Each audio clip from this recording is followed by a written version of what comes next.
Há uma nuvem de dúvidas sobre meus ombros, dizendo pra mim que eles foram embora e que os lavajatistas não me amam mais.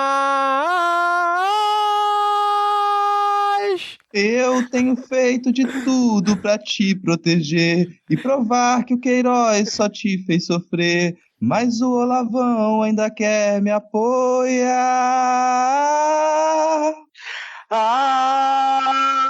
Eu não sei mais o que fazer. Acho que vou criticar alguma nação. Minhas fake news vão me só porque espalhei mentirinhas na eleição.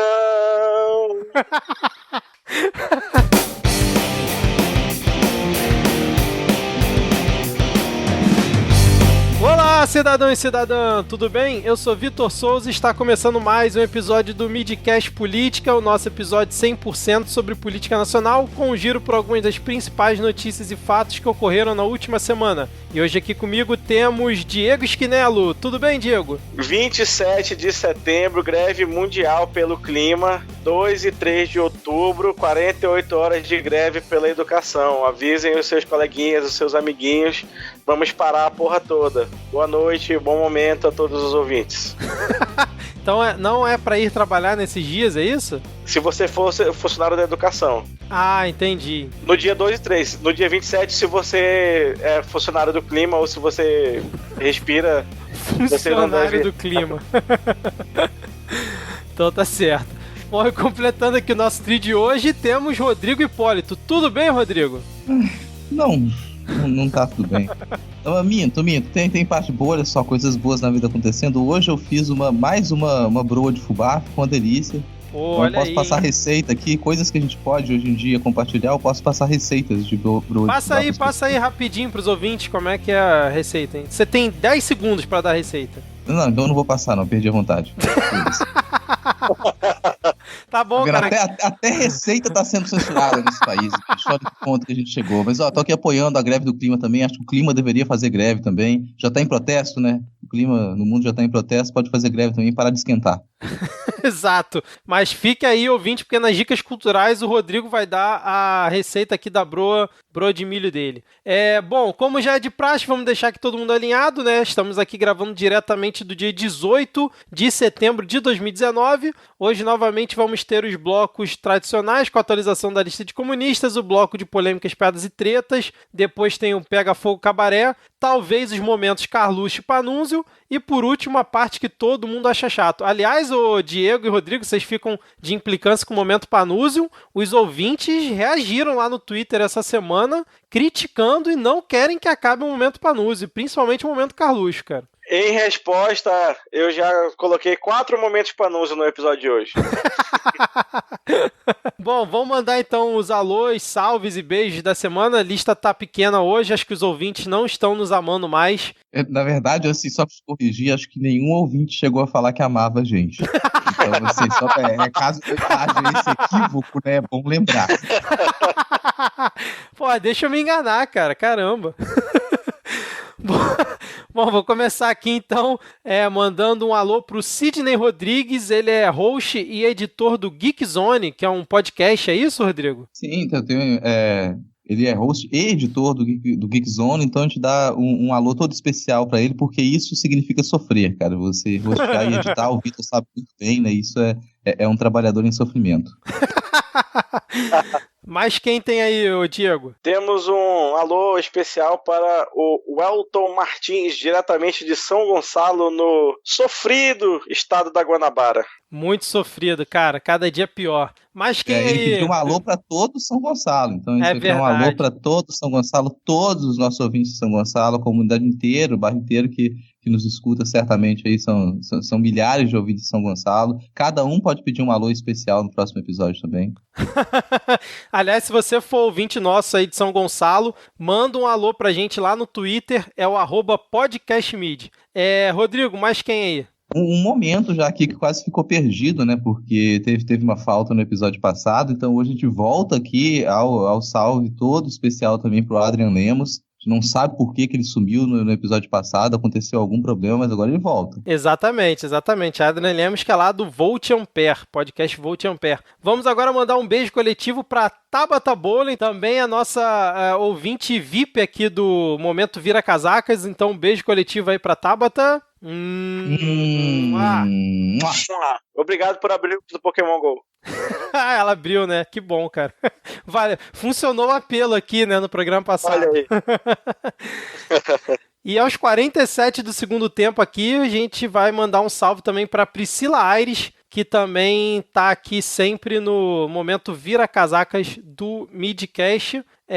Fechou aqui, né? Então vamos agora para a... Não, antes eu vou falar do PicPay, né? Se você ainda não colabora aqui com o Midcast, você pode apoiar a gente com R$2 por mês. Lá no PicPay é só baixar o aplicativo, procurar por Midcast, apoia lá a gente. Os ouvintes, desde que começou aqui esse plano, têm recebido o link para ouvir o Midcast Política antes dos demais ouvintes. Você recebe ali umas 2-3 horas antes. É um mimo que a gente está oferecendo aqui, já que a gente não tem condição de oferecer nada exclusivo, então a gente oferece mimo. E se você quiser ajudar a gente, vai ser de grande valia aqui esses R$2 por mês. Diego, R$2 por mês é menos do que o quê? É menos do que uma lata de Brahma quente na praia. Então tá aí, fica o registro dessa semana. Então chega de enrolação, vamos para a atualização da lista de comunistas. Bom, começando aqui essa semana com essa atualização que aos 48 do segundo tempo surgiu um nome, porque... Quebrando todas as notícias. Exatamente. Parece que deixaram para soltar aqui antes da nossa gravação, né, cara? Obrigado aí, pessoal da... Se eu não tivesse atrasado, a notícia não entrava na pauta. É verdade, cara. Não, cara, a gente tem que fazer um mistério nesse nome, tem que fazer um mistério, a gente tem que fazer uma introdução e dizer que mundo bizarro, que país bizarro em que a gente vive, tudo é possível no Brasil, cara. Esquece a lógica, esquece a ordem, você tem que sair de casa, sabe, e abraçar esse grande improviso, esse grande happening que é viver no Brasil. Saia de casa e se jogue na vida, porque tudo é possível, não existem regras. Enquanto Hollywood paga milhões para os roteiristas de House of Cards, para os roteiristas que fizeram aquela merda em Game of Thrones, a galera tá comendo caviar com o dinheiro de escrever esses roteirinhos furreca, podendo simplesmente abrir um portal de notícias, podendo simplesmente ouvir o Midcast Política e ter o melhor roteiro de série que é possível de ser escrito em toda a face do universo. Lembrando que na última temporada de House of Cards, eles tweetaram no perfil deles oficial, né, dizendo que tava difícil competir com o Brasil. Isso antes de 2019. Imagina se ainda tivesse a série rolando, o que eles não iam falar, né, cara? Midcast Política, rainha, House of Cards nadinha. É isso. Bom, então chega aqui de mistério. Eu vou deixar pro Rodrigo anunciar. Rodrigo, quem está na lista de comunistas dessa semana e por quê, cara? Eu ainda tô rindo até agora, cara. É inacreditável. Eu vou dizer isso uma vez e os ouvintes acompanham palavra por palavra, cara. Quem ganhou a Mega Sena acumulada em 120 milhões foi o PT. Lula livre! Cara, é inacreditável, né, cara? Que notícia é essa, cara? Ó, a gente não sabe o que vai ocorrer. A notícia saiu agora 9h56 da noite, da hora que a gente tá gravando aqui. Agora são 10h30 a hora que a gente tá gravando. Então, já saiu no UOL Notícias, já saiu no G1. Então, a gente não sabe, não sei se ainda precisa confirmar se o pessoal tá zoando e plantou essa fake news. Não sei, mas a notícia é essa. Bolão de funcionários da liderança do PT na Câmara ganha 120 milhões na Mega Sena. É inacreditável, cara. Cara, quantas palestras de procurador isso dá? Só pra fazer essa conta. E, obviamente, que uma situação dessa, né, não pode não deixar a Mega Sena de entrar aqui na lista de comunistas, né? Porque se o PT ganhou na Mega Sena, obviamente a Mega Sena é comunista, né? Não tem nem o que discutir, né? Não precisa nem os bolsominions falarem, né? Dá 579 palestras de procurador da Lava Jato. Isso aí, cara. Aqui tem cultura, entendeu? Aqui tem trabalho sério. Aqui tem matemática. Esse aí é o último nome que a gente ia pensar em colocar na lista de comunistas. Se falasse pra gente, inventa um nome e coloca na lista de comunistas, a gente não ia chegar a isso. Jamais. Não, ainda mais com esse roteiro, né, cara? Um bolão de assessores do PT, cara. Inacreditável. Se falasse pro Diego, vai lá, compra 10 bramas quentes nas praias de Manaus, pra poder você beber isso nas praias de Manaus e pense no nome. A gente não teria isso.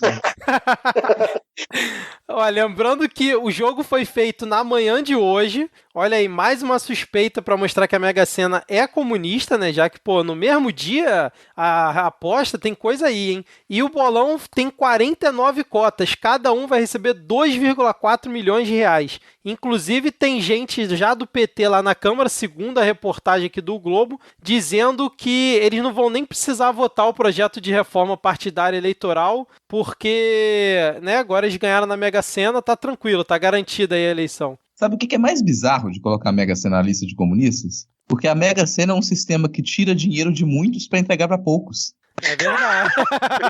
Tem umas cotas de verba da Loteria Federal que vão pro SUS, que vão pra educação e tal, né? Ela dá dinheiro para poucos, mas ela também dá dinheiro para muitos. Aí, ó.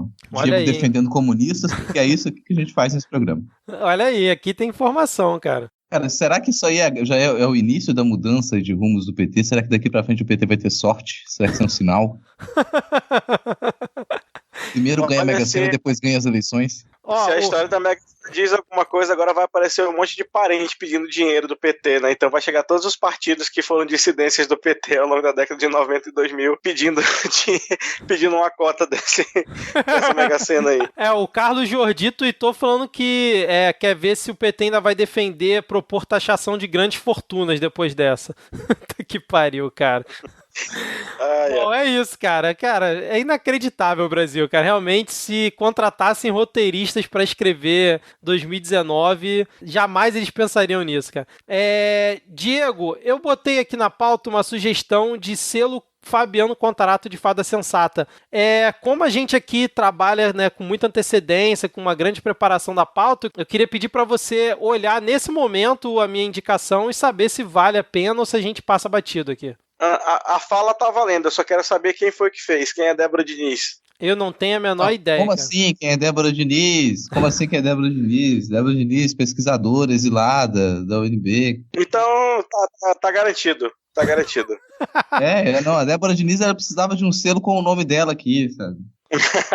Essa semana, então, é o selo Débora Diniz de Fada Sensata, é isso? Eu acho que vale a menção, assim. Agora eu tô aqui como advogado, né? Tô aqui na defesa.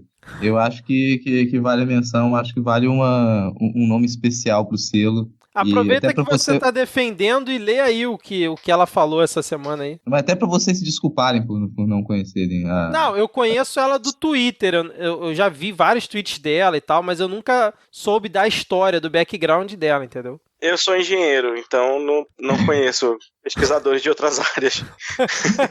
Eu sou um medíocre analista de sistemas, eu muito menos, cara, então tô desculpado também. Eu vou ler o tweet dela aqui, então, em resposta a aquele personagem do folclore jurídico brasileiro, que é o Deltan Dallagnol.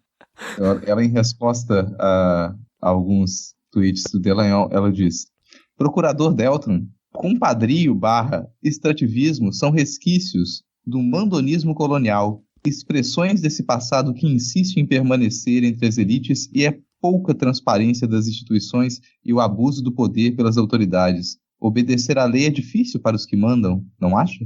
Olha aí, hein? Bela invertida, hein? Então fica... bela invertida. Eu não vou ler os tweets originais aqui do Deltan, porque senão eu vou ter que parar para lavar a boca depois.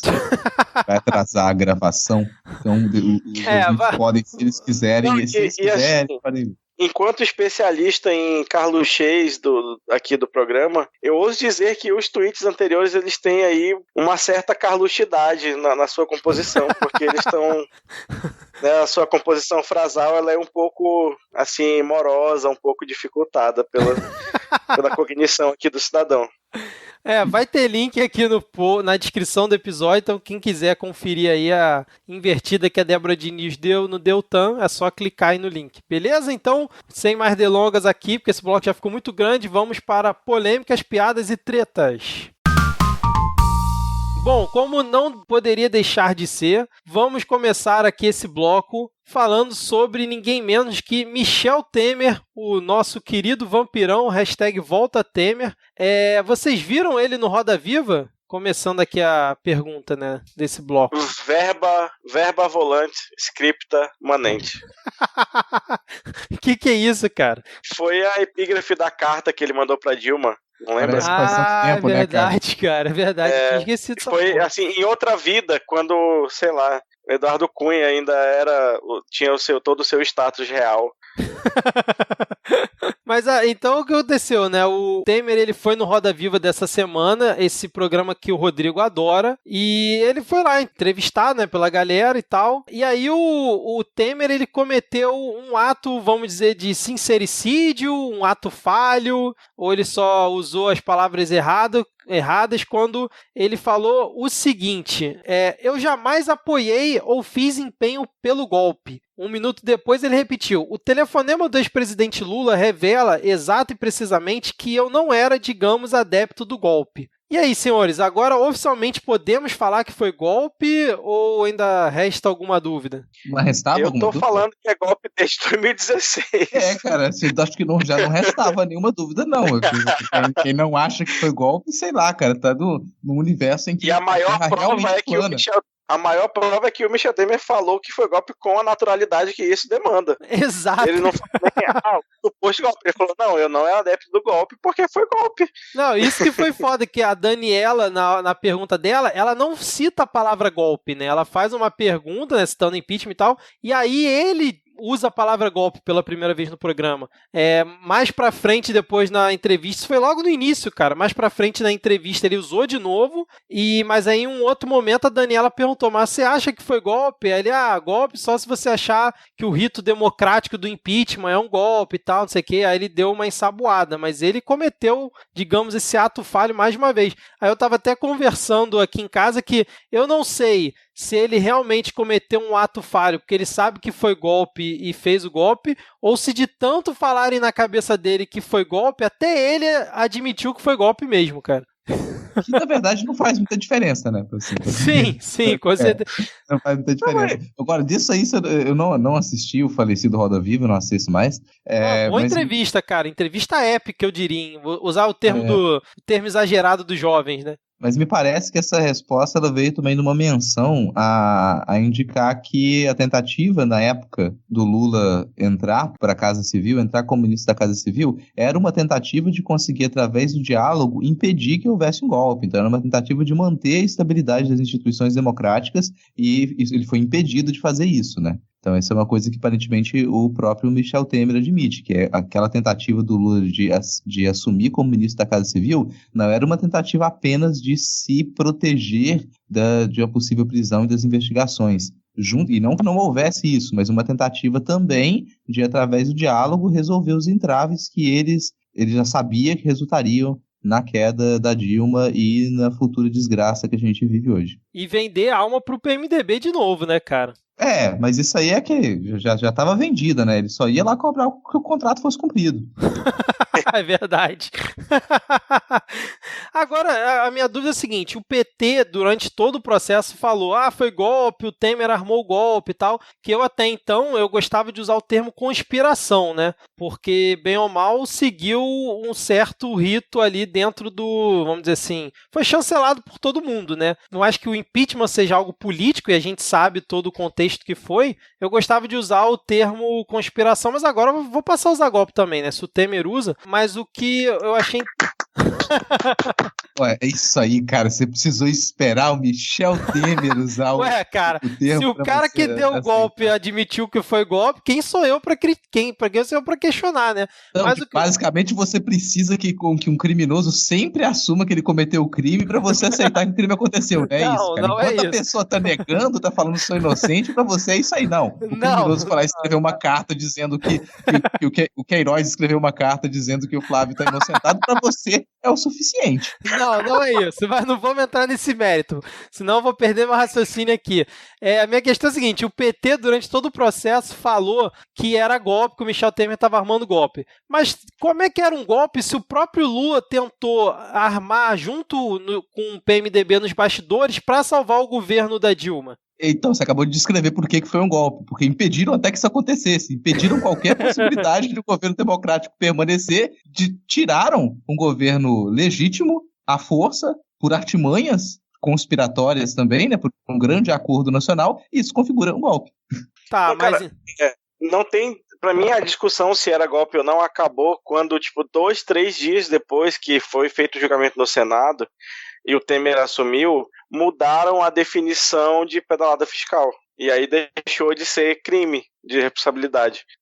Vou até definir aqui, trazer o Ciro. Eu vou citar, vou parafrasear Ciro aqui, cara. Eu defender a posição do Ciro é uma merda. Mas o Ciro explicou isso tranquilamente. Crime de responsabilidade fiscal em âmbito federal, isso não existe. Isso foi um crime inventado ali, isso não era um crime, sabe? Não existe esse crime de responsabilidade fiscal para tirar a Dilma. Isso foi inventado naquele momento. Então, você fala, foi uma artimanhazinha lá, uma conspiração, porque esse crime não existiu. Sem contar que o TCU também já tinha dito que não aconteceu, já tinha passado as contas a limpa antes mesmo de tirarem a Dilma pelo impeachment. Não, fora o Aécio junto com o Temer, né, na linha de frente quando o Temer foi assumir, né, que ele foi lá assinar e tal, o Aécio estava lá do lado dele, batendo nas costas dele e tal, né, então isso também era um outro indício, mas o que eu achei interessante ainda falando sobre a entrevista do Temer é que perguntaram para ele se ele acredita que a nomeação do Lula como ministro da Casa Civil, se tivesse sido concretizada, se ele conseguiria impedir o impeachment, e aí o próprio Temer falou que achava que ele conseguiria impedir porque ele tinha um bom contato com o Congresso. Aí a minha dúvida, perguntar o que vocês acham, né? Aí que se configurou o Temer dando golpe, quando ele percebeu, né, que realmente o Lula teria condições disso, ou foi uma ação, vamos dizer assim, individual da Lava Jato para soltar o áudio, que sabia que ia causar confusão e não ia ter como o PMDB ir junto com o Lula, né, porque ia ficar totalmente queimado. O que vocês acham que pode ter acontecido? Uma ação sozinha da Lava Jato? Ou o Temer realmente, quando percebeu que o Lula poderia reverter a situação, deu para trás e aí deixou o barco rolar? Cara, eu acho muito difícil pensar em qualquer tipo de ação individual, assim. A gente já voltamos aqui todos esses anos, aqui eu tô me sentindo num retrospecto muito desagradável. Mas ação individual eu acho que não teve nenhuma. E esse senhor lá que estava na presidência na época, né, o Vampirão, é uma peça ali, de certa maneira um joguete. Nada me faz crer que ele fosse central em alguma coisa, que ele tenha articulado algo, que ele tenha iniciado esse processo, sabe? Ele parece mais uma peça das muitas peças que jogavam ali e que decidiram, em conjunto, dentro daquele processo, tirar a Dilma do poder para estancar a sangria. Assim. Gente, Romero Jucá. Aquele áudio que vazou do Jucá, ele se cumpriu e tem se cumprido ipsis literis, sem nenhuma alteração, porque estava tudo desenhado. Né? Então, o grande acordo nacional não seria junto com o PT, no caso, já que o Lula estava tentando fazer o acordo junto ali com... Porque se ele consegue impedir o impeachment, significaria uma derrota da Lava Jato, né? Então, acho que você está confundindo as duas coisas. O áudio do grande acordo nacional é uma coisa. O áudio do Lula conversando com a Dilma para ele tentar assumir a Casa Civil é outra. Não, então, eu sei. O Lula, o estancar a sangria é um lado. Deixa eu usar uma metáfora aqui. Você viu o Titanic? Vi. Lembra quando aquela mulher lá chama o Jack Dawson pra jantar lá no meio dos ricos e ela explica que tem os novos ricos e os velhos ricos? Uhum. O PT nunca entrou na panelinha. Tipo, ele se meteu nos esquemas de corrupção, roubou pra caralho, tudo isso está posto, mas ele nunca entrou na panelinha. Ele nunca foi considerado parte do clubinho. Ele era o menininho otário que levava uma marmita cheia de lanche e o pessoal roubava na hora do recreio, né? Não que ele estivesse, não fazendo aqui juízo de valor e tal, mas o PT nunca foi considerado parte do esquema por quem era operador do esquema há mais de 20 anos, como é o caso do Romero Jucá. Então é isso que o Rodrigo falou, aquele áudio do Romero Jucá está sendo concretizado a olhos vistos. Lava Jato desmoralizada, COAF, Ministério Público, todo mundo de mãos atadas, né? Isso está se concretizando. Ninguém do PSDB ou do PT de importância, aliás, do PSDB ou do PMDB de importância foi preso, né? Aquilo está se concretizando. Inclusive, o Nostradamus do século XXI é o Romero Jucá. Eles só não previam que o Bolsonaro ia ganhar a eleição seguinte, né, cara? Ninguém imaginou. Exatamente. Bom, já falamos bastante aqui, vamos seguir aqui, porque tem uma polêmica que eu acho que dominou essa semana aí, que eu confesso que foi até mais longe do que eu pensava, né, que foi a reportagem da revista Época sobre a Heloísa Bolsonaro, que é mulher do Dudu, do nosso futuro embaixador. O cara se passou por um coach de um curso que ela oferece, né, por um mês, e aí ele fez uma reportagem em cima disso, né, mostrando como é que é o trabalho dela, e aí ele fez perguntas sobre política, né, sobre o governo e tal, só que com um pequeno detalhe, né, ele não se identificou como jornalista, ele se passou como sendo um aluno e em nenhum momento se identificou como jornalista. A Época publicou a matéria, no dia causou uma repercussão gigante, né? Porque foi uma coisa assim que ninguém estava esperando, né? E aí começou a rolar uma pressão por parte da galera que apoia o Bolsonaro, né? E a família toda, principalmente do Eduardo Bolsonaro, criticando a situação da época. Inclusive o próprio Moro criticou, o general Heleno, todo mundo saiu em defesa, né? Uma reportagem do João Paulo Sacconi, ou Sacconi, não sei como é que é a entonação. E aí o que aconteceu? Passou uns dias, né? A Época pediu desculpas e tal. Na verdade, a Época defendeu, né? Primeiro a Época defendeu que foi feita, foi só uma coisa jornalística e tal. E aí, 3 dias depois, a Época pediu desculpas oficialmente com um editorial, contrariando a cúpula, né, da Época, né? E aconteceu que os jornalistas no dia seguinte, que são da cúpula ali da revista Época, pediram demissão, né? São 3 jornalistas. A Daniela Pinheiro, o Plínio Fraga e o Marcelo Coppola. Que eu fiquei na dúvida se é parente daquele Caio Coppola lá da Jovem Pan, enfim, aquela pessoa lá, né? Como é que vocês viram esse caso aí, cara? Vocês concordam que foi um exagero da Época fazer essa reportagem, não tinha nada a ver? Porque eu também acho que não acrescentou em nada, né, a reportagem. Não trouxe nenhuma informação relevante, foi, assim, desnecessária. Informação relevante pra quem? Essa é uma questão, assim, cara. Acho que pra todo mundo, cara. Se eu, por acaso, fosse um cliente desse tipo de charlatã, eu ia querer que fosse revelado charlatanismo. Igual o pessoal que faz reportagem investigativa se fingindo de paciente para mostrar médico que é charlatão, você pode fazer uma reportagem investigativa para mostrar esse tipo de assessoria que é uma assessoria charlatã.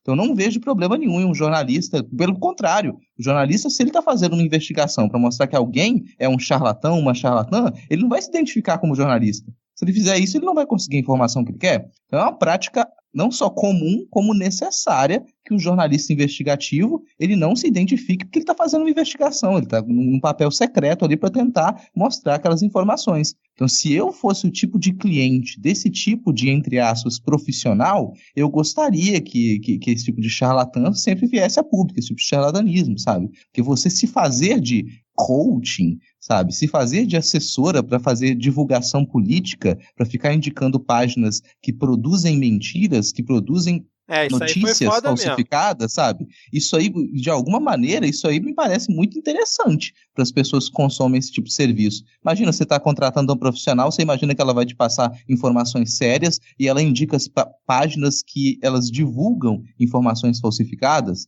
sabe? Que elas fazem descaradamente uma propaganda do governo ao qual você é vinculado familiarmente. Isso é, no mínimo, estranho. Se eu fosse cliente, eu gostaria de estar informado sobre esse tipo de trabalho, que para mim é charlatanismo. Então, eu vejo como um serviço social, sim, eu acho que valeria a pena ter sido feito, e as demissões me parecem uma repreensão que vem de cima. Porque se a revista, de início, ela defende seus jornalistas, e com razão, porque eles têm o direito de fazer esse tipo de reportagem para mostrar como profissionais eles trabalham de modo não profissional, né, antiprofissional, na hora que eles demitem isso me soa muito como uma pressão que veio de cima, um tipo de ameaça. É um ponto de vista. Não tinha pensado por esse lado aí, não. Você, Diego? Eu tava muito away essa semana, porque eu tô, como eu disse mais cedo, né, no grupo A Vida do Trabalhador / estudante de mestrado / militante / podcaster, não é muito simples. Então eu tô lendo a matéria agora e eu tô embasbacado primeiro com as páginas que eles citaram, né? E aí com destaque ao... Bota um bip aqui em cima do nome para não dar palco pra maluco, que o futuro embaixador usa para estudar a história. Isso foi foda mesmo, cara. Cara, eu tô começando a mudar meu ponto de vista. Eu tô lembrando aqui da matéria, realmente, né, cara? O futuro embaixador se baseia por ele, pois né? Eu acho que ele deve citar esse site aí, aquele livro, a História Politicamente Incorreta de não sei o que lá, que também tem aquele brother, que é completamente execrado no meio de qualquer pesquisa historiográfica decente. Aí aqui tem que a cachorrinha do Bolsonaro chama Beretta, que é o nome de uma fábrica italiana de armas. O nome é bonitinho, mas o motivo é escroto. Eu concordo com o Rodrigo, né, que tudo que se puder fazer para expor esse mercado de coach, e aí para além de motivações de ser ela esposa de quem seja, né, tudo que você puder fazer para expor o charlatanismo dos coaches, enquanto não passa a lei que proíbe essa desgraça, é válido e é útil, né? Eu sigo o voto do relator aí nesse caso. Eu vi um tweet da Liana Machado, ela dizendo que, tipo, a exigibilidade do sigilo profissional é um dever unilateral e cabe apenas ao profissional psicólogo, no caso, que ela, eu não sei se ela é formada, né, como ela psicóloga.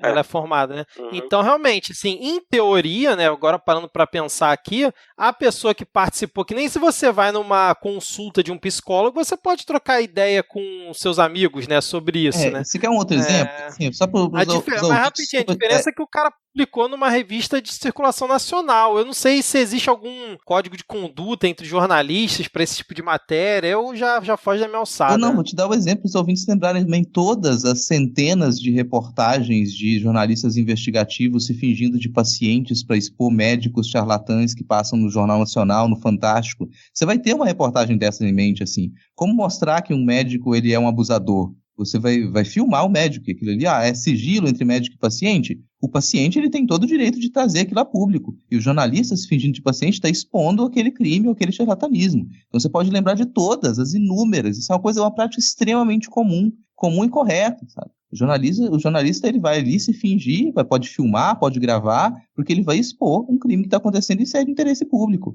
Ou um engano, um golpe, isso é de interesse público. Então você vai lembrar de todas aquelas reportagens que passam no Jornal Nacional, no Fantástico, que isso é sempre foi muito comum, né, no jornalismo da Globo também, fazer esse tipo de reportagem para mostrar quando o profissional ele comete algum tipo de crime ou algum tipo de golpe. É um ponto de vista. Vou deixar agora então para os ouvintes, né, tweetarem lá no nosso perfil, né, mandar um reply pra gente lá no @podcastmid dizendo se eles acham que foi justa a reportagem, se não foi, o que eles pensaram aí. Aliás, a interação dos ouvintes a cada semana fica melhor, cara. Pessoal indicando novos selos, indicando momentos Panunzio, Carluxo, tá muito legal. Então, ouvintes, participem desse tópico aqui também, comentando o que vocês acham. Vamos seguir aqui rapidinho para a gente fechar. Eu só queria fazer um comentário antes. Falar que uma outra coisa que me surpreendeu muito nessa treta toda é que o Grupo Globo tem uma política editorial, aparentemente. E segundo o que está escrito, que eles citaram aqui no pedido de desculpas, é uma política editorial séria. Que pena que eles só escolhem seguir quando é do interesse do governo, né? Mas tudo bem. Bom, seguindo aqui, feito o disclaimer aí do Diego, eu queria dizer que o menino Rodrigo tinha razão sobre o nosso João Trabalhador e ele realmente não entrou com uma ação para tentar tirar a liminar que mandava devolver as apostilas, né? Então, Rodrigo, você tinha razão, cara. Parabéns aí. Aqui tem análise política, entendeu? Aqui tem análise política em profundidade.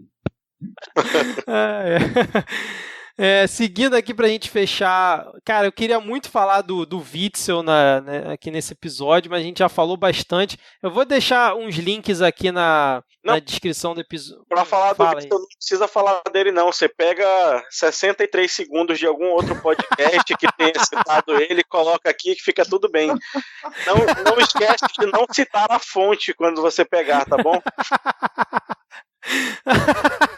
Bom, se você quiser, se você não acompanhou essa piada, né? É piada e polêmica ao mesmo tempo, né? E não entendeu a referência do Diego, vai ter link na descrição do episódio, era justamente isso que eu ia comentar. Só para também, tenho que contribuir também e falar, cara, plágio é uma coisa extremamente burra. Plágio é uma coisa muito burra, muito preguiçosa. Mas é muita burrice, cara, porque você pode simplesmente colocar a fonte Você pode simplesmente colocar a fonte, é assim, você escolhe, eu vou colocar a fonte ou não vou colocar a fonte. Se você colocar a fonte como uma citação, tá tudo limpo, tá tudo ok. Cara, isso é muita burrice. Só para deixar registrado então, esse foi uma dissertação de mestrado do Witzel que tem 63 parágrafos copiados de 6 autores diferentes, num trabalho que ele apresentou na Universidade Federal do Espírito Santo em 2010, cara. 20% do trabalho, só para colocar em perspectiva. Boa observação, só que o Espírito Santo pedindo desculpa ao mundo novamente, né, gente? Desculpa esse tipo de coisa que sai daqui. E aí o que acontece? Só complementando aqui, teve um encontro do Witzel com chefes de torcida organizada aqui do Rio de Janeiro, e aí um dos caras que ele recebeu, né, o cara já foi procurado pela polícia, já foi proibido de frequentar estádios por morte de um torcedor botafoguense da organizada do Flamengo, e estava lá do lado do governador, sendo recebido por ele e tal, o governador posando lá com a camisa do Flamengo, enfim, fica esse registro aqui também, a cena tosca que foi, e teve também o PSL, né, deixando o governo, de apoiar o governo do Witzel aqui no Rio de Janeiro, porque o Witzel fez algumas críticas ao Bolsonaro, né, e como essa galera não aceita ser criticada nunca, né, em momento algum, a galera deixou de apoiar aí o governo do Witzel. Então, vou deixar também o link aqui na descrição, caso alguém não acompanhou, né. Eu queria só comentar com vocês, vocês viram o Alexandre Frota pedindo desculpas pro Ciro Gomes, vocês acompanharam isso? Cara, essa eu não cheguei a pegar, cara? Não, cara. Eu não cheguei a pegar, mas tá coerente com os últimos comportamentos dele, assim, né? Há a possibilidade de surgir um selo Alexandre Frota de fada sensata no futuro? Não. Pode ter um selo Alexandre Frota de, botei no buraco errado, no máximo. Sei lá, o selo Alexandre Frota de pornografia política. Boa, seria um bom nome, hein? Vamos agendar isso para a próxima semana. Mas só para registrar aqui, o Frota ele tuitou o seguinte pro Ciro: Ciro, desculpe as agressões verbalizadas por mim a você no passado. Fagner, nosso amigo cantor, me alertou várias vezes. Não é que você realmente tinha razão sobre o Bolsonaro? Sorte na caminhada. Enfim, fica aí o registro sobre o Alexandre Frota se desculpando com o Ciro. E agora vamos para onde, Diego? Eduardo brigou com Kim, que brigou com Joyce, que brigou com Carla, que brigou com Frota, que brigou com Carlos, que brigou com todo mundo. Eduardo vai para os Estados Unidos. Kim se afastou do bolsonarismo. Frota foi expulso do PSL. Joyce vai ser candidata a prefeita. Carlos segue brigando sozinho. E Carla bajula o Moro, que ainda não tinha entrado na história. E pega fogo, cabaré!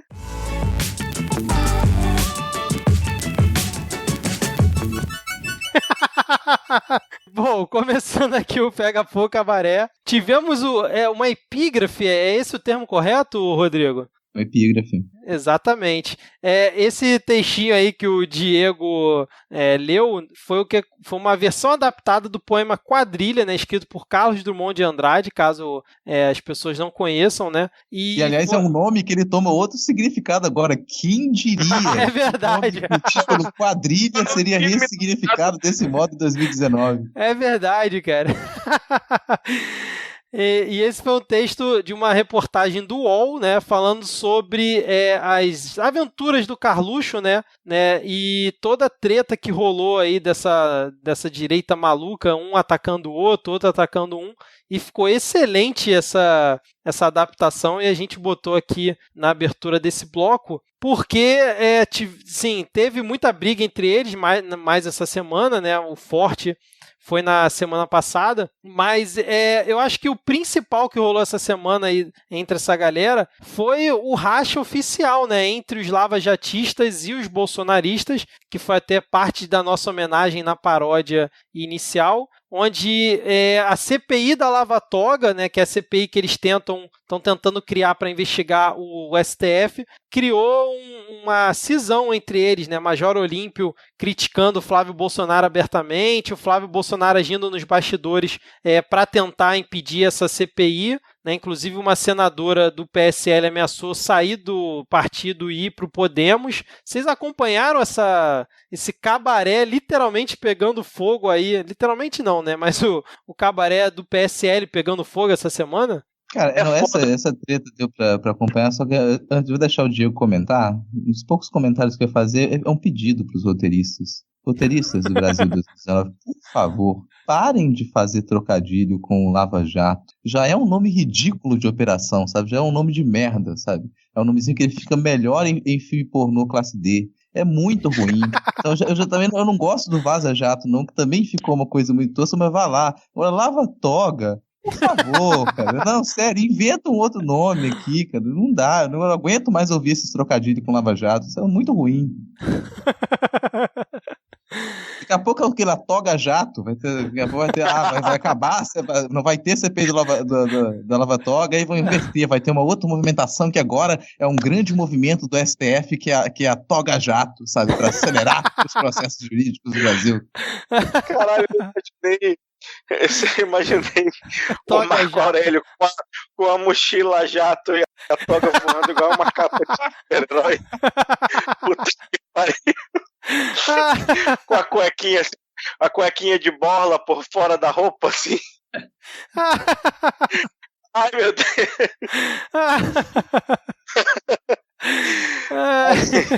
Mas, ô Diego, você que essa semana andou meio ocupado, você conseguiu acompanhar essa treta aí, cara? Eu consegui dar uma olhada e é foda, porque assim, até um relógio parado dá a hora certa 2 vezes ao dia, não é mesmo? Sim. E aí, realmente é necessário investigar a magistratura brasileira, porque é uma instituição podre, falida, é um sistema de castas, né, que burla a todo momento as leis que eles deveriam defender para roubar o cidadão e a cidadã brasileiros. Mas fazer a coisa certa pelos motivos errados, já diriam filmes de Fernão Capelo, Gaivota e Tio Ben, é foda. Então, quando você quer investigar a magistratura para livrar o seu filho, ou seus filhos, ou seus amiguinhos de investigação, é foda, né? Então, né, nessa briga, eu, como sempre, tô aqui na ferrenha torcida pela briga, né? Quanto mais caírem, melhor. Exatamente. E eu acho que o estopim dessa briga, né, que aconteceu essa semana, que foi, cara, foi forte, acusações aí entre eles, principalmente o Major Olímpio, né, que ameaçou também deixar o PSL, mas aí voltou atrás dizendo que quem tinha que sair era o Flávio Bolsonaro, que ele estava atrapalhando a situação, né, e indo contra o que as pessoas votaram e acreditaram, tanto no Flávio Bolsonaro quanto no Jair Bolsonaro, que sobre isso não tem comentado absolutamente nada, né? O Onyx até falou que quem decide é o parlamento, que o parlamento tem independência para seguir com esse rito, mas o que estão dizendo é que há influência nos bastidores para barrar isso. Mas acho que o estopim foi justamente o Olavo de Carvalho orientando o bolsonarismo, né, o gado, né, os malucos que apoiam ele, a rejeitar a CPI da Lava Toga, esquecer isso, que o importante não é combater a corrupção agora, e sim o Foro de São Paulo. E gerou reações de tudo quanto foi lá, inclusive a Janaína Pascoal, dizendo que para ela o Olavo de Carvalho morreu depois dessa. E aqui eu queria deixar um registro que eu queria pedir desculpas por ter indicado o Quebrando o Tabu entre ela e o Freixo, porque depois dela dizer que se decepcionou com o Olavo de Carvalho, significa que ela tinha consideração alguma pelo Olavo, que é um absurdo, né, cara? Então fica aqui meu pedido de desculpas. Mas isso te surpreende? A gente tá falando da Janaína Pascoal, isso te surpreende, Vitor? Eu juro que me surpreendeu, cara, que ela realmente levava ele a sério, cara. Não é possível, cara. Eu acho que eu acompanhei pouco ela, enfim. Mas como que vocês viram isso do Olavo de Carvalho, inclusive citando da galera ter que meio que, não foi se armar, né, mas criar uma rede de proteção em volta do Bolsonaro, esquecer tudo, tinha que proteger o presidente, pronto. Como é que vocês enxergaram isso aí? Com raiva, né? Em resumo, é isso. Eu já dei minha consideração sobre o Olavo de Carvalho. Pra mim, ele é o cara do Rá, da nossa geração, assim. Então, tipo, qualquer pessoa tentando levar ele a sério. Eu sei que ele arrebanha multidões, mas ele arrebanha multidões como o cara do Rá. Então, isso daqui a pouco vai passar, tem essa esperança, sabe? No máximo, a gente vai ter algumas reportagens aí dizendo, nossa, que época estranha, que as pessoas acreditavam que aquele sujeito erguia a mão e apareciam luzes e as pessoas eram curadas. Que época estranha que a gente achava que esse senhor aqui, esse vô, ele tinha conhecimento sobre filosofia antiga e ele poderia solucionar os problemas do mundo. Sabe? Qualquer coisa que o Olavo de Carvalho fala é patético, cara. É patético. No mínimo, se você quiser achar aquele engraçado. Mas as pessoas levam a sério, cara. levam a sério. Vou dar mais uma sugestão aqui. Vamos ouvir o Filosofia Pop Pantupá Guerra, que ela dá umas explicações muito diretas assim, sobre como que isso funciona. É muito desagradável para a maioria das pessoas receberem como resposta para suas dúvidas que que a vida é complexa, que o mundo é complexo, que a sociedade é complexa e que não dá para responder questões complexas de modo simples e direto. Agora, quando alguém vem e te diz, não é nada complexo, é simples, é assim, assim, assim, assado, olha só como é que é fácil, você aceita, por conforto. Então, sempre que vem um desonesto como esse sujeito, né? Isso é um tipo de crime extremamente cruel. Você engana as pessoas dizendo que você tem resposta simples. Você simplifica muitas coisas. Você diz que as coisas vão ser assim assadas, as pessoas acreditam e te seguem. Aquilo vai ser muito mais agradável para você do que ter que pensar. Pensar dói. As pessoas não querem passar pelo pensamento e entender que o mundo não vai dar respostas simples para elas, que elas vão ter que quebrar a cabeça, que elas vão ter que sofrer muito, que elas vão ter que fazer muito esforço para tentar entender um pedacinho da realidade. Então aí vem o cara que fala, eu vou só gritar, ha! E a sua vida está melhor, você está curado. E a galera segue, cara. Ele conclamar as pessoas a formarem uma poderosa militância para proteger aí o Bozo, cara, foi realmente uma coisa um pouco assustadora, porque por mais absurdos que o Olavo de Carvalho sempre falou, né, agora ele já começa a subir o tom para uma coisa meio messiânica mesmo, né, de ser uma coisa, tipo uma religião, temos que proteger o mito e custe o que custar, né? Começa a ficar ainda mais perigoso o discurso, né? Na minha percepção, Vitor, isso é assim desde o começo. Na minha percepção, o Olavo de Carvalho se comporta assim desde o começo, já de muito tempo. A campanha do Bolsonaro ela foi isso desde o começo. Ele não se colocou como mito, não foi colocado propagandisticamente como mito desde o começo à toa. Ele não está ligado a esses líderes religiosos à toa.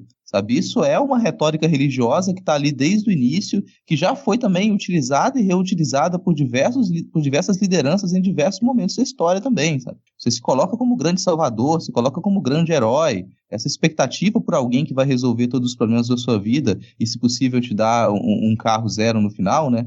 Isso já foi bem utilizado, continua a fazer bastante sucesso, vai continuar, infelizmente, né? Então não me surpreende. Para mim, se tem uma surpresa, se teria alguma surpresa aí que agora, para mim ela soa até de certa maneira positiva, porque eu sinto desespero desse pessoal, eu sinto desespero dos bolsonaristas, que eles já não têm mais por onde recorrer. E aí você vê, quer saber uma surpresa? Surpresa é o Olavo de Carvalho falar tudo isso sem proferir tantos palavrões. É verdade. É verdade.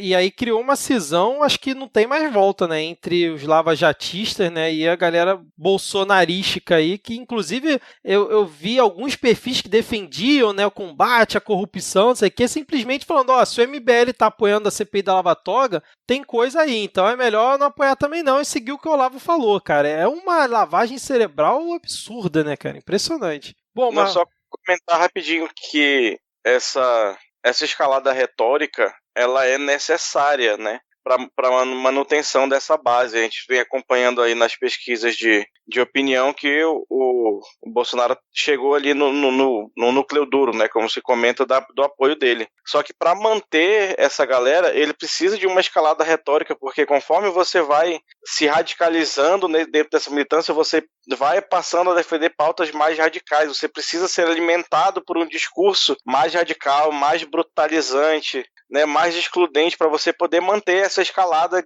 que é o que dá é o que mantém a coesão, essa escalada retórica. Então, eu acredito, espero que estar errado, mas acredito que não vou estar. A gente vai ver nesses próximos passos aí da história, nos próximos episódios dessa série maluca, essa escalada retórica com jargão militarista, de formar fileira, de defender o líder, essas coisas todas. Porque isso é parte da retórica que se usa para manter esse tipo de movimento. Sim, verdade, cara. Bom, vamos continuar acompanhando aí como é que vai ser isso, né? Só rapidinho para a gente fechar aqui o bloco, né, que o programa já está ficando muito longo, teve a questão da demissão do Marcos Sintra, né, que foi logo depois da nossa gravação, se eu não estou enganado, no dia seguinte, né, que rolou o papo de que iam recriar a CPMF e tal, e aí o Bolsonaro negou e mandou demitir o Marcos Sintra, né, que era o secretário especial da Receita Federal. criou uma confusão, uma certa confusão ali, mas parece que o Guedes hoje voltou a defender a criação de um outro imposto, enfim, vamos ver como é que vai acontecer isso, por enquanto está só no ramo das especulações. Teve também a Raquel Dodge caindo atirando, né, porque ela fez tipo o Janot, né, no último dia dela, ela fez algumas ações que vão contra pautas do governo. Ela mandou um parecer para o Supremo pedindo a inconstitucionalidade de 6 decretos do Bolsonaro, né, incluindo aqueles de alteração de regra e porte de regra de porte e posse de armas. Teve também questões ali envolvendo escola sem partido, as mudanças que o governo promoveu na composição dos conselhos nacionais, que a gente já comentou aqui em episódios passados. Então, ela também ajuizou ação no STF. Então, assim, ela caiu atirando contra pautas que o governo defende, né? Logo no último dia. Teve também o caso Marielle, né? Que ela pediu a federalização do assunto, né? Que a Polícia Federal tomasse conta. Então, Raquel Dodge, que já não é mais a Procuradora-Geral da República, né? Disparou suas últimas flechas, né? E vocês vão querer falar sobre a treta da Tabata Amaral e da Sâmia Bonfim aí? Ó, estão passando pano aí, hein? Só porque as duas são de esquerda, hein?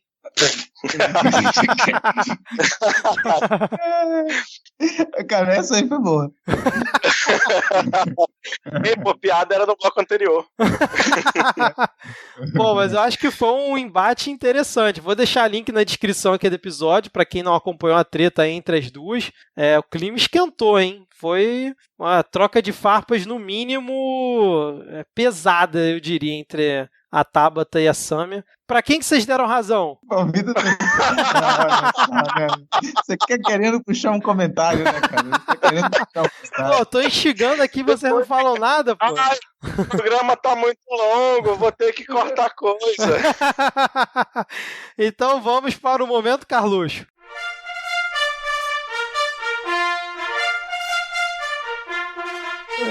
Diego, temos momento Carluxo essa semana, cara? A estratégia do isentão, aspas, é prever o futuro, plantar discórdia, fofocar, ignorar quem nos bloqueia de evoluir para favorecer os eternos queridinhos com cifra no lugar do S, 2 pontos.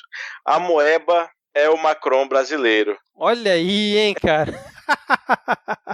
Tudo tão claro. Esqueceram as pautas que estão na boca para serem apreciadas e favorecer rapidamente o Brasil para bater numa tecla e esquecer propositalmente as outras. Maravilhoso, hein, cara? Ele gosta de um cifrão no lugar do S, né, cara? Ele tem essa mania aqui. Mas o que eu achei legal, cara, foi Rodrigo Constantino comentando, esse guerreiro aí do povo brasileiro, né? Ele pediu pro Carlos Bolsonaro ativar a tecla SAP. Um abraço pro nosso ouvinte, Rodrigo Constantino, inclusive. Acho que a gente não precisa disso não, Diego. Ó, mas tem bolsonarista aí que ouve o episódio, hein? Deu play lá no SoundCloud que eu fiquei sabendo, né? Não vamos citar quem foi, mas se ele estiver ouvindo, um abraço aí, eu sei que é você. É alguém que ficou muito irritado essa semana, é alguém que ficou extremamente pistolinha. Exato. E uma pessoa com muitos seguidores aí no Twitter, hein, cara? Não sei se a gente fica feliz ou preocupado, cara. Enfim, mas eu queria comentar aqui com o Rodrigo Constantino, nesse tweet do Carluxo, ele pediu, né, para o Carluxo ativar a tecla SAP, falando que era para acusar os inimigos daquilo que somos, e falou que o Carluxo plantar discórdia é algo... o Carluxo falando em plantar discórdia é algo realmente hilário e tal, mas eu queria avisar para o Rodrigo Constantino, que está ouvindo aqui a gente, né, para quando ele tiver dúvida, consultar o midcast, né, sobre o Carlos Chase, que a gente tem um especialista aqui, o Diego, que traduz todas as falas e pensamentos do Carluxo. Então não precisa pedir para o Carluxo ativar a tecla SAP, é só perguntar aqui pra gente, né, Diego? Exatamente, o Midcast aí é o pioneiro, a ponta de lança do carluxismo brasileiro. E só para fechar aqui o Momento Carluxo, tem o Ministério Público do Rio de Janeiro abriu 2 procedimentos contra o Carluxo, né, para investigar a suspeita de uso de funcionários fantasmas lá no gabinete dele, né, a famosa rachadinha. Vamos ver se... Que surpresa! Ninguém esperava por isso. Meu Deus! O Diego, estão perseguindo o nosso menino, cara. Sem mais delongas, vamos para o Momento Panúzio.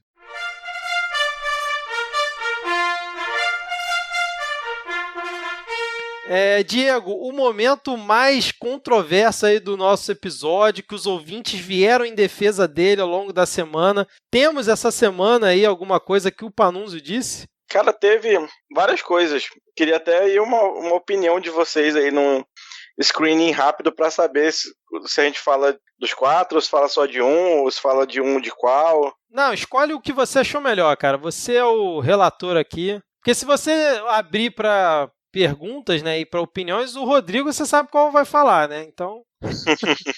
Eu vou falar então quem? Vou... É a pergunta que está aí na boca da criançada. Então, em resposta ao excelentíssimo senhor governador do Vitor...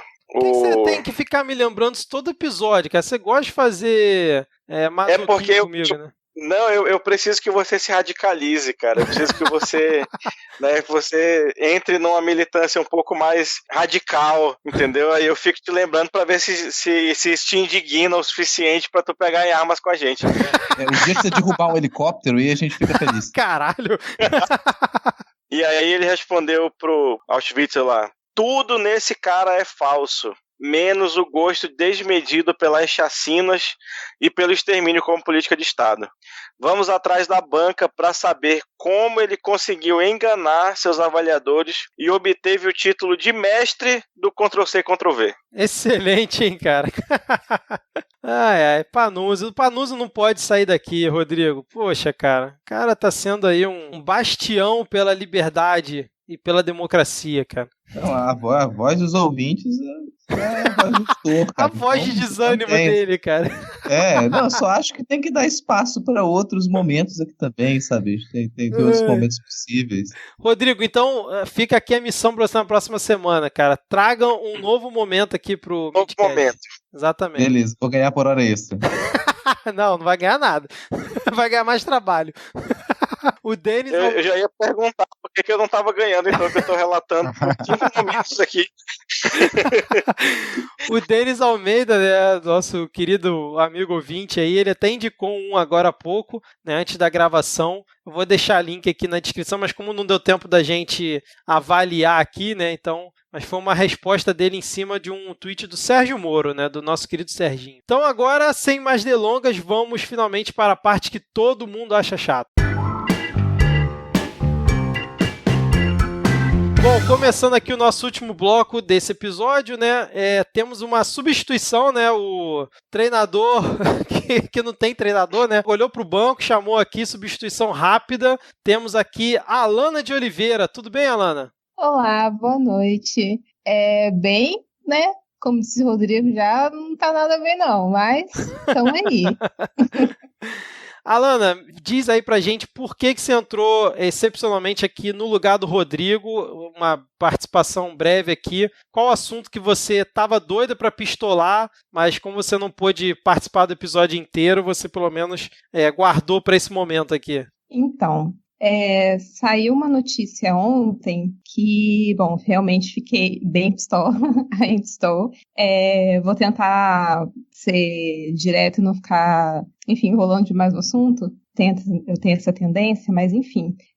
O Bolsonaro, ele fez uma alteração na Lei Maria da Penha. Ele não, né? Ele sancionou uma alteração na Lei Maria da Penha que obriga o agressor a pagar os custos do SUS da vítima, né?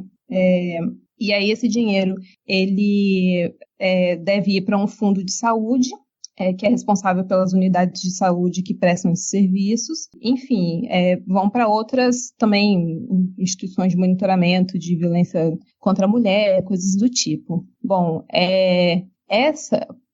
para algumas pessoas pode parecer uma coisa positiva, mas ela é bem ruim, assim. E eu acho que é importante a gente falar disso, porque eu acho que tem muitas pessoas na esquerda, no campo progressista, enfim, que podem não entender, olhar isso e achar que é positivo e não entender quais os problemas que essa medida carrega, né? Primeiro, pontuar que a Lei Maria da Penha é um marco muito importante em relação a combate à violência contra a mulher, porque a Lei Maria da Penha é de 2006, então ela é bem recente.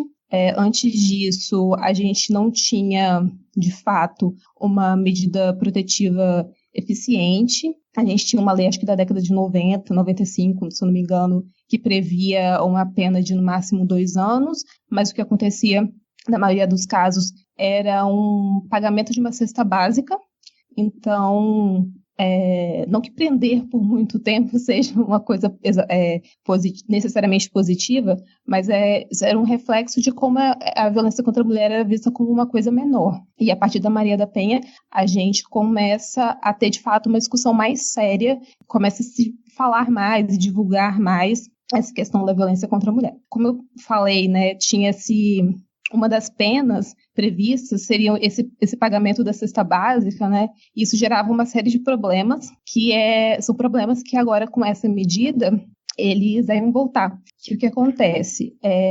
Boa parte das agressões, elas são cometidas por parceiros, né? Maridos, namorados, pais, tios, enfim, mais ou menos metade, 40 e poucos % das agressões estão dentro do ambiente familiar. Quando você pune financeiramente o agressor, você está punindo também a família, porque ele vai tirar esse dinheiro do sustento do lar. Então, ele vai tirar esse dinheiro do aluguel, dos filhos, é um dinheiro que seria da família, né? E aí família de uma forma mais ampla, pensando não só na mulher e nos filhos, mas mãe, irmã, enfim, toda a rede familiar ali que depende desse dinheiro, desse sustento. E tem um outro fato, assim, que uma conta dessas do SUS, né, desses atendimentos dessas vítimas, não é uma conta barata, né? Tá ali, pode custar 10, 20, 30 mil reais. Assim, são contas muito caras. Boa parte dos agressores não tem esse dinheiro. Eu não tenho esse dinheiro. Né, é irreal para mim. Então, ele vai acabar se endividando também para poder conseguir pagar. E aí você pensa que ele vai conseguir esse dinheiro às vezes ele vai estar dentro da cadeia, né, vai estar preso. E aí ele vai ter que recorrer a organizações criminosas, a agiotas, a meios que não são os melhores meios para se conseguir esse dinheiro. Então, você vai acabar causando outros problemas e alimentando outros problemas. Um outro ponto é que esse também é bem preocupante e é uma coisa para a gente ficar atento, porque pode ser só um machismo meu, mas não só meu, né? Várias pessoas têm dito isso. Isso é uma política desse governo, acho que isso está bem claro, que é uma tentativa de acabar com o SUS, né? A gente vê que se puder vender tudo que puder vender, privatizar tudo que puder privatizar, eles vão fazer isso. E quando você começa a cobrar por atendimentos do SUS, você começa a passar para as pessoas que são atendidas a conta, e aí você vai abrir brechas para poder começar a cobrar de pessoas que, por exemplo, contraem o vírus do HIV, porque elas contraíram por contas delas, então elas que paguem. Enfim, vai abrindo precedente para diversas cobranças de outras coisas, e que isso também é uma coisa para a gente ficar bem atento, porque é uma tendência que a gente pode observar nesse governo, assim. Nossa, eu acho que, assim, pode falar, pode concluir. Eu acho que, assim, os pontos mais que eu queria abordar eram esses mesmo, porque essa é uma medida bem... que me deixou bem, assim, não só eu, mas com uma galera bem pistola com isso, assim, bem preocupada.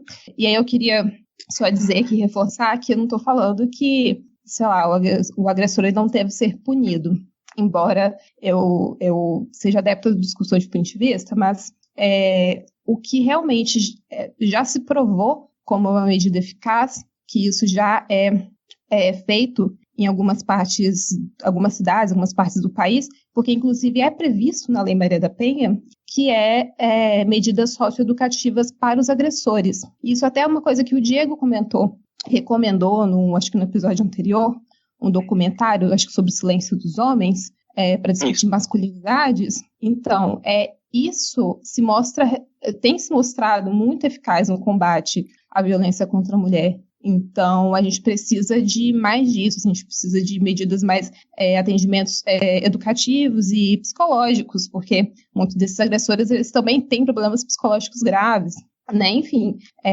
essas são medidas que são muito mais eficientes no combate à violência e que deveriam ser o foco, mas a gente vê que não é, uma vez que esse é um governo que quer tirar a educação sexual das escolas, a discussão de gênero. Então, a gente vê que assim, a tendência é piorar as coisas, né? Enfim.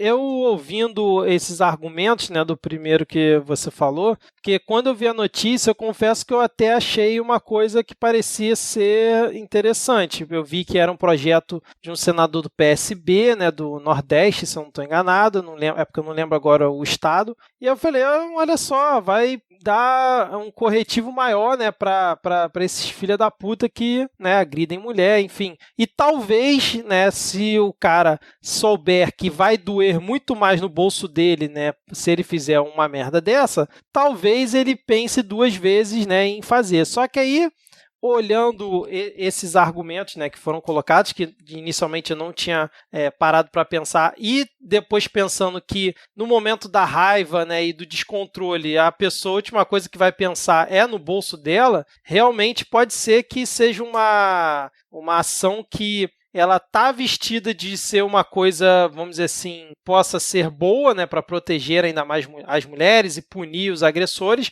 mas que pode acabar realmente se revertendo para um quadro de piora, né, e aumento, vamos dizer assim, da força, principalmente do crime dentro dos presídios, né, se chegar ao caso da pessoa acabar indo para a prisão, né, porque em muitos casos a pessoa acaba só tendo aquelas medidas socioprotetivas e tal, enfim. Mas realmente é uma coisa para se observar. Eu confesso que eu gostaria de ver quais vão ser os resultados disso, né, para a gente poder, no meu caso, né, na minha opinião, né, que não vale nada, mas enfim, para a gente poder ver se realmente vai surtir algum efeito, né, se vai ter que ser estudado isso para ver se realmente ocorreu uma diminuição, sei lá, ou se realmente está gerando mais mão de obra para o crime organizado, não sei dizer, mas realmente são os pontos que a Alana levantou, sem dúvida nenhuma, são importantíssimos. Eu só acho que a parte do SUS eu acho que é um pouquinho de exagero. Eu vi algumas pessoas comentando isso na timeline, eu particularmente achei um pouquinho de exagero, mas eu com certeza tenho visões diferentes, né, dessas pessoas. E eu só fiquei também com um ponto, Alana, não sei o que você acha, o que o Diego acha também. Tipo, será que alguém foi consultar a Maria da Penha sobre essa alteração? Porque eu fiquei na dúvida disso, né? Se tem uma pessoa que poderia, acho que dar um parecer interessante sobre isso, seria a própria Maria da Penha, né? Eu vi alguns grupos feministas, algumas pessoas assim comentando, não vi como isso repercutiu, enfim, nessas outras, com a Maria da Penha, outras instâncias, assim, né? Pados, coisas do tipo, não vi nenhuma manifestação, nenhum comentário. Eu vi bastante, assim, algumas pessoas que trabalham da área da assistência social, que trabalham com esses casos, diretamente com casos de agressão, esses casos de violência, algumas mulheres que foram vítimas de violências e coisas do tipo, realmente sendo contra, colocando esses pontos que eu coloquei aqui. Basicamente, é isso que as pessoas têm colocado. E eu não acho que é exagero não, tá, esse negócio do SUS, porque eu acho que, assim, a gente tá vendo aí o governo cortando dinheiro de vacina, querendo diminuir o número de vacinas. Enfim, acho que a tendência é tentar diminuir, assim, o acesso universal, gratuito para toda a população, assim. Eu não acho que é absurdo, não. Entendi. E o ponto que você falou que assistente social, tá, o pessoal que está realmente lidando diretamente com isso, opinando, é uma opinião válida, né? Tipo, diferentemente da minha, por exemplo, que estou aqui de forma empírica opinando sobre o tema. Mas, Diego, fala aí o que você acha, cara. Eu só queria comentar que para além da opinião aí do ouvinte que vai ter sobre o efeito dessa lei e para além da brilhante argumentação da Lana, essa lei nasce inconstitucional, porque o SUS é constitucionalmente universal e irrestrito, né? Então você não pode colocar qualquer tipo de restrição ao SUS sem alterar a Constituição, e essa lei não alterou a Constituição, então ela nasce inconstitucional. Acho que não vai demorar muito para que alguém vá questionar isso no Supremo, e aí se vai ser julgado dessa maneira ou não, aí cabe ao futuro nos dizer, mas que para além de qualquer argumentação ética, moral ou de bom senso, a lei é inconstitucional, porque o SUS é universal e restrito. Você diz que não teria como o governo cobrar isso do agressor, né? Porque isso seria você impor uma limitação de acesso de um cidadão ao SUS, e isso é inconstitucional. Mas como assim? A mulher continuaria sendo atendida pelo SUS, normalmente. Sim, mas o Estado tem a obrigação, né? A Constituição fala que a promoção da saúde pública é dever do Estado, e os seus deveres o Estado não pode delegar a terceiros. Ele não poderia repassar a conta, né? Exatamente. Vamos acompanhar isso então, né? Esse ponto eu confesso que eu não tinha visto ainda não. Vamos lá. Alana, você quer falar mais alguma coisa? Você vai continuar aqui no bloco com a gente? Você vai chamar o Rodrigo de volta? Já botou ele para dormir? Como é que é aí? Eu vou chamar o Rodrigo de volta. Eu queria só realmente comentar, porque eu realmente fiquei muito puta com isso. E eu acho que eu senti essa necessidade, eu precisava falar sobre. Não, tá certíssimo. Aqui o espaço... Tá certa a indignação. Exatamente, o espaço é todo seu. Bom, então valeu, Alana. Brigadão aí, boa noite pra você e até a próxima. Boa noite. Tá de volta aí, Rodrigo? Tô aqui, bora lá. Beleza, então, pra gente fechar aqui esse bloco, vamos falar aqui um pouquinho, né, sobre a CPI da Fake News, que também foi homenageada na nossa abertura, né, na nossa paródia. Vocês acham que... Por que o PSL está com medo dessa CPI, está barrando, está fazendo obstrução lá nas reuniões? Por que vocês acham que eles estão tão interessados em não dar andamento para essa CPI? É o ditado popular. Quem tem disparo de mensagem do WhatsApp tem medo.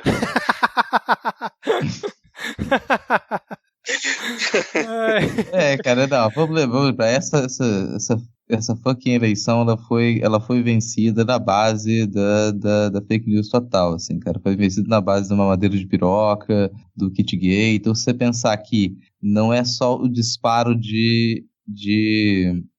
no WhatsApp, mas que o presidente eleito, ele continuamente na sua campanha, ele vinha a público no Jornal Nacional promover uma mentira, promover notícia falsificada. Então, no Jornal Nacional, ele foi lá levar um livro para falar sobre ideologia de gênero, sabe? Para falar sobre kit gay, que também é um negócio que nunca existiu, infelizmente não existe, podia existir, queria muito que a gente tivesse kit gay fácil para comprar, mas não tem. Então, ele em rede nacional promoveu fake news. Então, não é uma coisa nem muito difícil de encontrar, sabe? Pensar que naquela mesma entrevista dele no sabatina dele no Jornal Nacional, ele estava falando de seminários que aconteceram aqui, aquilo outro, e sem contar o que ele falava em palanque, né? Então isso não é uma coisa muito difícil de encontrar. Se você não precisa investigar, mas se você coloca isso para discussão, se você coloca para debate o efeito disso nas eleições, não só o PSL, mas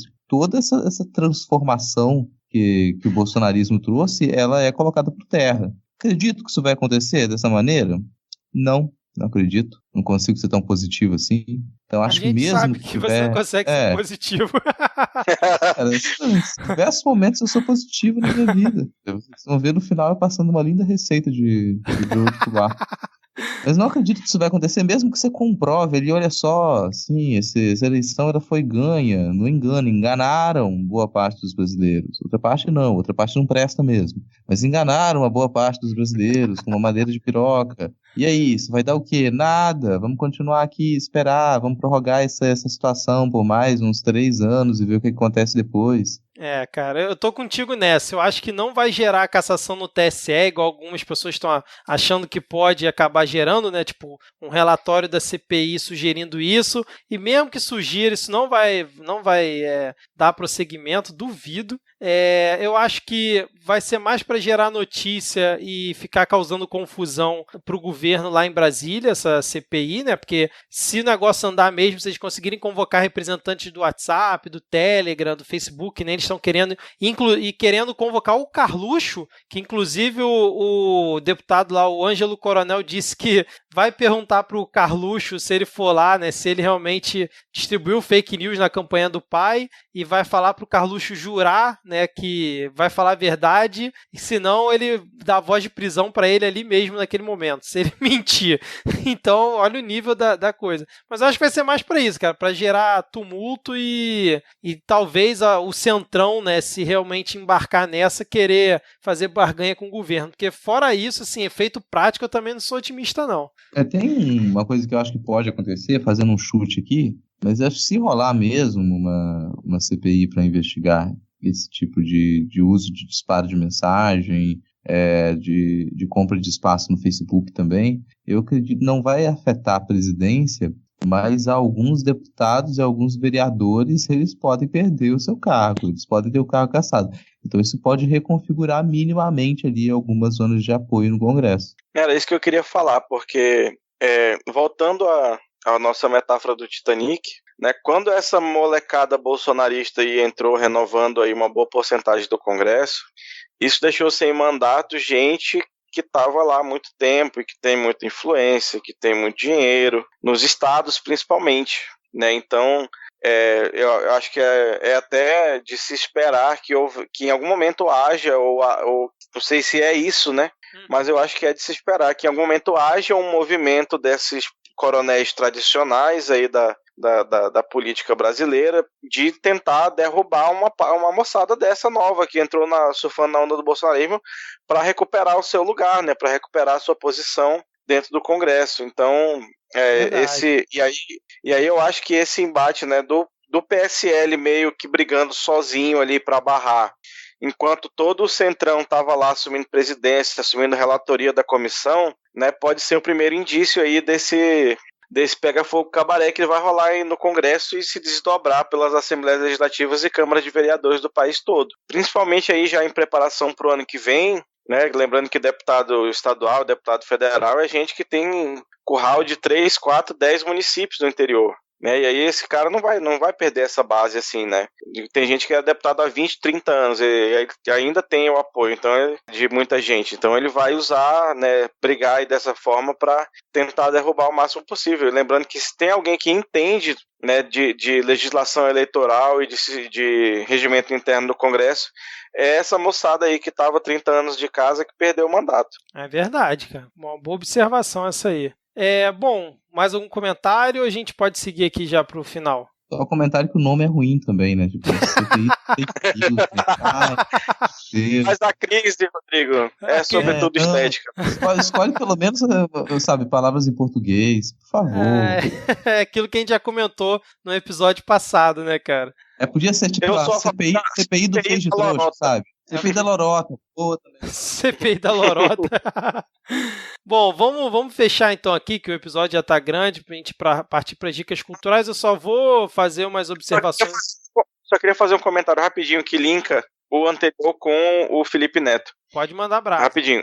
Só de trazer aqui uma breve relacionamento aqui dentro dos assuntos, que o presidente dessa comissão tá recebendo ameaça de morte. Né? Já mandaram ameaça para a Polícia Legislativa dizendo que iam encher a boca dele de chumbo. Verdade. Né? E aí já fazendo o gancho para a próxima notícia, que o Felipe Neto também vem sofrendo esse tipo de ameaça. Né? Ele já tirou até a própria mãe do país, né, por questões de segurança, e dizer que essa galera que apoia o atual governo, ela não brinca com esse tipo de coisa. Que essa galera é miliciana. Né? Essa galera tem 100 e poucos fuzis guardados em casa. Né? E então, quando isso aí corroborando vários autoexílios que vêm ocorrendo, e dizer da gravidade disso, né? Você ameaçar um parlamentar de morte é uma coisa gravíssima, né? Você ameaçar uma pessoa e e submeter uma pessoa ao exílio por medo pela própria vida é gravíssimo. E eu não tiro a razão do Felipe Neto de ter mandado a mãe dele pra fora do país, porque eu faria o mesmo. Essa galera é doida, pô. Sem dúvida. Fica, inclusive, minha solidariedade aqui pro nosso ouvinte Felipe Neto, porque realmente as ameaças que ele recebeu, né, cara, como de vários outros, foi bizarra. Inclusive, ele cancelou a participação dele num evento aqui no Rio de Janeiro, que ele ia participar justamente por medo. Falou que agora tá rodeado de segurança. Enfim, cara, é aquilo, né? Ele, pelo tamanho dele, eu acredito que ele tinha noção de onde ele estava se metendo. Inclusive, eu vi uma entrevista dele dizendo que ele sabia que estava mexendo num vespeiro, mas é aquilo, né? Quando a coisa acontece mesmo, né, e as ameaças vêm, é que você tem que se reprogramar, que é o que eu entendo que é o que ele está fazendo, mas agora a gente vai até poder ver se realmente ele vai bancar isso, mesmo com as ameaças, e talvez vir um projeto político aí para justamente combater isso, ou se eles vão conseguir o que eles querem com essas ameaças, que é justamente fazer ele ficar recluso em relação às críticas e tudo mais, né? Vamos só um complemento, que é sempre bom lembrar disso, assim, que para quem às vezes fica sabendo disso agora de ameaça de morte, porque o Felipe Neto está recebendo ameaça de morte, é bom informar que o que acontece em boa parte do Brasil não é só ameaça de morte, é assassinato mesmo. Então, o Felipe Neto, pelo menos, ele tem visibilidade, ele tem como ter os seguranças para se proteger. Agora, o que acontece com líderes comunitários, com lideranças de ONG, com líderes ambientalistas, com defensores de comunidades fragilizadas em todo o país, eles morrem e ninguém fica sabendo. Morre e não é noticiado. Então, o Brasil é um dos países da América Latina que mais mata ambientalista. Você está lidando por direito à terra, sabe? Se você está defendendo os mais pobres em regiões que elas não têm assistência em boa parte do país, essa galera morre o tempo todo. Recebe ameaça num dia ou nem recebe ameaça e já está estirado o corpo no chão no outro. Isso acontece direto, não é uma novidade, não começou agora, sabe? Isso tem piorado, vai piorar mais. É esse o clima que a gente está. Então, se você que está ouvindo isso começou a ficar horrorizado com a situação porque o Felipe Neto, que é famoso, agora está sofrendo ameaça, você acha que isso não acontecia? Nossa, isso começou a acontecer agora no Brasil? Acontecia antes, tem piorado cada vez mais. As pessoas já estão fugindo, já estão morrendo, têm morrido já há algum tempo por defenderem causas justas. Exatamente, cara. Bom, vamos seguir aqui. A gente poderia falar sobre a CPI da Lava Jato, mas ainda não está definido, né? Se a oposição vai conseguir assinaturas para instaurar. Eu acho que ainda não andou, mas acho que vale também um registro que o Alexandre de Moraes, né, ele homologou o pedido do acordo para destinar aqueles 2,6 bilhões da Lava Jato, que o Deltan queria fazer aquela fundação, né? E aí desses 2,6 bilhões vão ser destinados 1 bilhão para o Ministério da Educação, 250 milhões para o Ministério da Cidadania, 250 milhões para o Ministério da Ciência e Tecnologia, que vai ser, inclusive está dito que ele tem que destinar ao pagamento de bolsas de pesquisa, e parece que parte de 1 bilhão do Ministério da Educação tem que ser aplicado na educação básica, 100 milhões para o Ministério da Mulher, Família e Direitos Humanos, lá da Damares, e 1 bilhão para as ações de preservação lá na Amazônia Legal. Acho que vale o registro também, que aqui, né, que a gente fez um episódio falando bastante sobre a Amazônia, então finalmente deram um destino, e é mais uma vitória aí do STF em cima da Lava Jato, né, porque eles não só não conseguiram fazer o que queriam com dinheiro, como o STF acatou a ideia lá do Congresso, né. Então fica aqui o registro. Vamos para as dicas culturais, então? Vocês querem falar mais alguma coisa? Não. Então vamos lá. Cara, rapidinho, quebrando notícias aqui importante, meio não tão feliz, mas importante, porque TSE condena dono da van ou velho da van, caso você queira chamar ele, a pagar multa pelo aquele vídeo pró-Bolsonaro na eleição. Lembra que ele estava... exigiu que os funcionários ficassem com coroazinha e incentivando lá a eleição do Bolsonaro, enfim. Só que o problema é que ele foi condenado a pagar uma multa de R$2.000, cara. Então, assim, é uma meia notícia boa, né? Vamos lá, então. Dicas culturais. Vou começar aí pelo Rodrigo, que eu já vi que ele tá com sono. Manda brasa aí, Rodrigo. Eu tô com pressa, tem que dormir cedo para acordar cedo, é assim que funciona. Mas tem 2 dicas culturais aqui. Primeiro, de todo episódio eu tento recomendar um podcast, né? E alguns que a gente escuta às vezes há bastante tempo, a gente não tinha recomendado ainda. Então, não me lembro de ter recomendado aqui no Midcast que as pessoas assinem e escutem o Mashup, Mashup é um podcast em que a Glennis Cardoso conversa com pessoas criativas sobre o que elas têm lido, ouvido e assistido. Então, cada episódio tem uma produção, ou um filme, um livro, em que ela conversa com alguma pessoa sobre aquele conteúdo. Então os episódios são quinzenais, é bem gostoso de ouvir, a maioria das temáticas importantes, e aí você ainda tem lá dentro mais uma dica do que você pode consumir culturalmente também, né? E a minha segunda dica aqui, ela tá inserida na receita. A minha dica é consumam e comprem cardamomo. Cardamomo é um tempero lá de origem indiana. Então tá na família dos gengibres, né? Comprem cardamomo. Cardamomo que a gente vê muito sendo usado em receitas, em Masterchef, em lugares assim, e parece caro, mas não, cara. Você compra na feira aqui um pacotinho de cardamomo por R$2. Olha só, você tem que escolher, claro, às vezes. Apanhar o midcast do PicPay.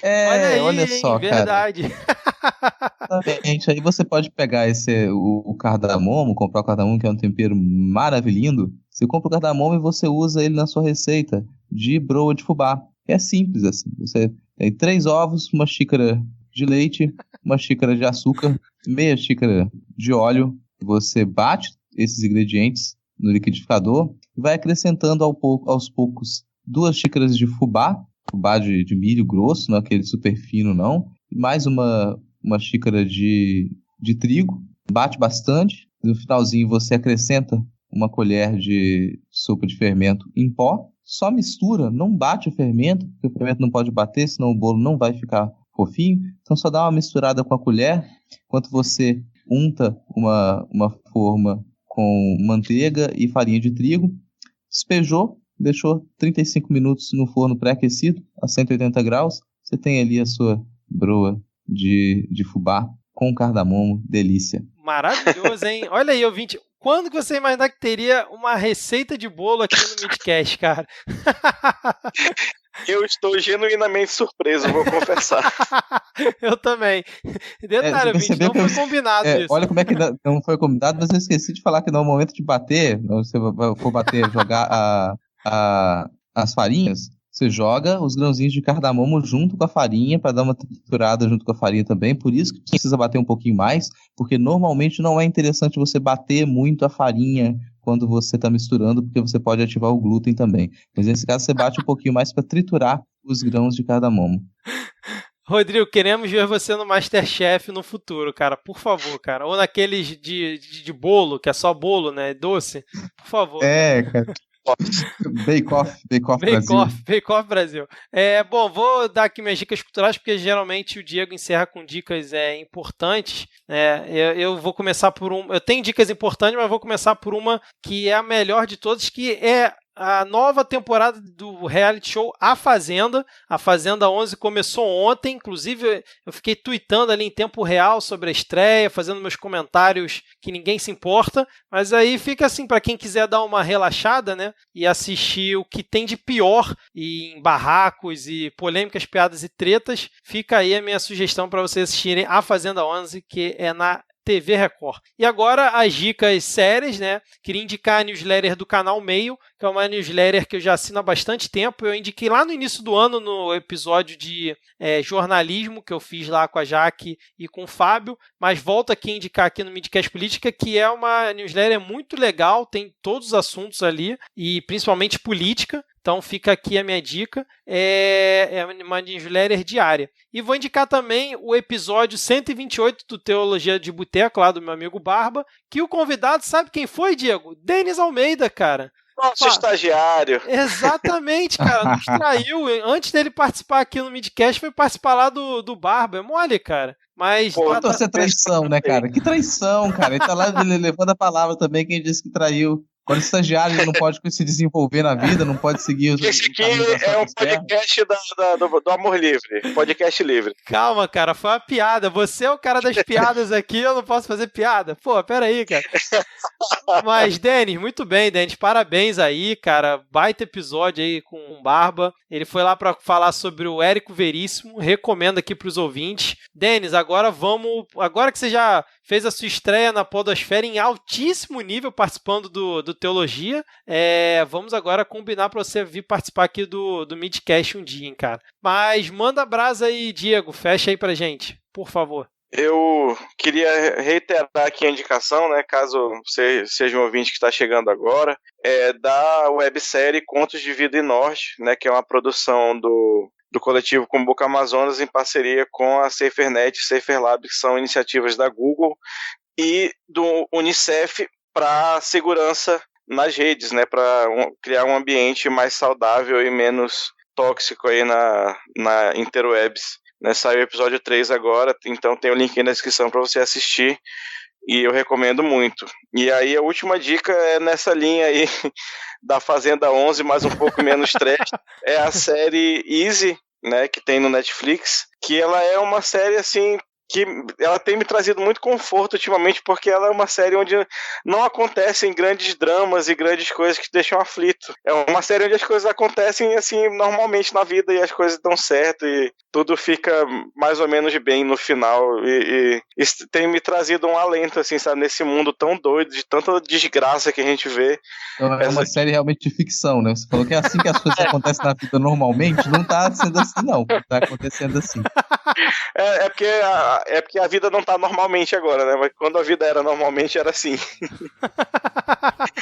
Aí então, pra quem não sabe como era a vida quando a gente não tava vivendo o Apocalipse de Heider, você vai conseguir ver um retrato disso nessa série documental. Verdade.